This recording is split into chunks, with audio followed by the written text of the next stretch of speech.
Можам да нагласим само дека и после 4,5 години мнозинството уште не знае што е работа и основна цел на процесот на лустрација.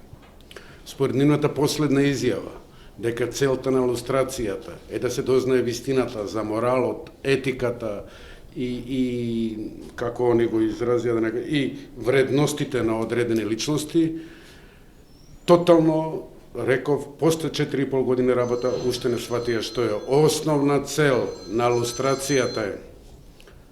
Повторувам, основна цел на лустрацијата е прочистување на институциите од лица кои во поранешниот период од идеолошко-политичка природа соработувале со органите на државната безбедност.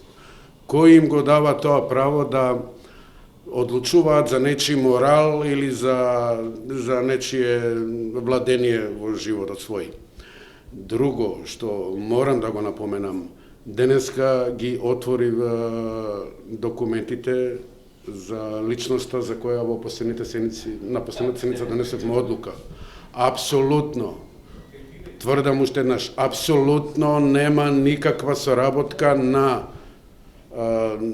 посочениот академик од идеолошко-политичка природа. Академикот давал изјави за вредностните квалитети на одредени негови колеги од неговата бранша.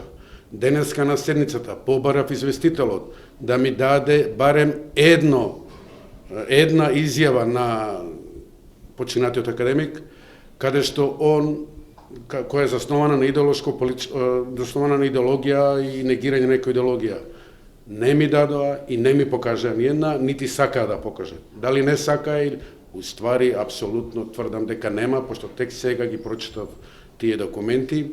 Тие документи порано не можев кога носи одлука да прочитам, затоа што на сама седница ги доставија, во рок од 2 дена чита и тоа не беше изводливо. Сакам да кажам дека колегиве со последните одлуки влијаат свесно на кинење на македонското ткиво, на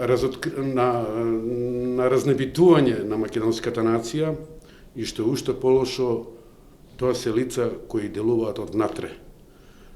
Што е дошта попасно, таквите лица, ја се извинувам изразот, ја ги сметам за квислинзи на македонската нација.